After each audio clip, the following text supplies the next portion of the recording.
centre de santé et un hôpital. Le lien naturel, c'est simplement que ce soit un correspondant. Où le centre de santé adresse les patients qui ont besoin d'examens spécialisés, de gestes chirurgicaux, etc. Mais c'est quand même mieux de cadrer un tout petit peu tout ça.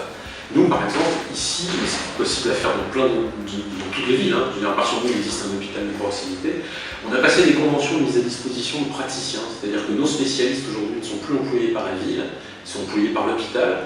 La ville rembourse les salaires des praticiens à l'hôpital, mais nous avons donc des consultations de spécialité dans un centre de santé sans alourdir la masse salariale de la ville. Ça a l'air comme ça d'être juste un montage administratif, sauf qu'en fait pour les patients, il y a vraiment quelque chose de très très important, c'est que ça facilite et ça fluidifie largement leur parcours de santé. Un patient qui est pris en charge par le spécialiste qui travaille à l'hôpital d'Argenteuil, par exemple à Besançon, son rendez-vous, qu'il aurait peut-être attendu 3 semaines en passant par la voie normale, il attend la semaine à l'hôpital d'Argenteuil.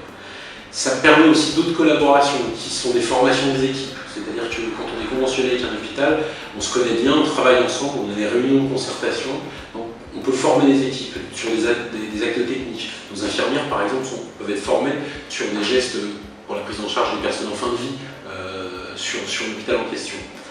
On a aussi ici, vraiment les centres de santé sont destinés dans l'avenir à porter ça s'appelle l'éducation thérapeutique du patient, c'est de l'éducation thérapeutique qui vise à rendre autonomes les patients qui sont porteurs de maladies chroniques. Nous on travaille avec un service de l'hôpital à côté, et je connais plein d'autres centres de santé qui le font, de manière à pouvoir s'adresser aux patients qui ont des pathologies chroniques et mutualiser nos ateliers d'éducation.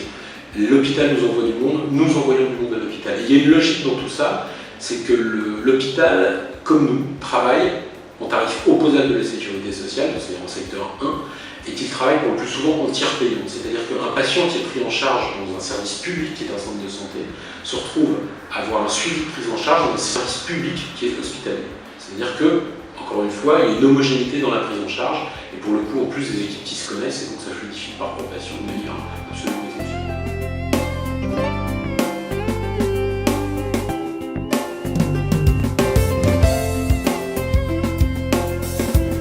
Les cliniques privées, c'est un peu plus difficile à concevoir. Alors, il existe dans certains cas des cliniques qui s'engagent à recevoir les patients du centre de santé tout en restant sur des tarifs maîtrisés ou des tarifs opposables de la sécurité sociale. C'est de plus en plus rare, il faut bien le dire. Je pense que la philosophie d'un établissement privé à but lucratif n'est pas compatible avec l'ADN des centres de santé qui est forcément un but non lucratif. Nous, on est là pour faire de la santé, pas pour faire de l'argent.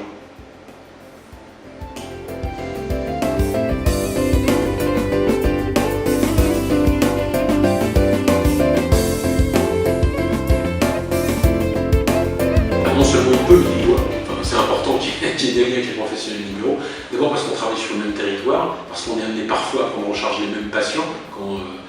L'avantage d'un centre de santé, c'est qu'effectivement, nous on est ouvert toute l'année, 5 jours par semaine et 52 semaines par an.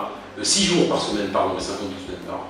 Donc partant de là, on tient un peu le rôle de remplaçant parfois de nos collègues libéraux.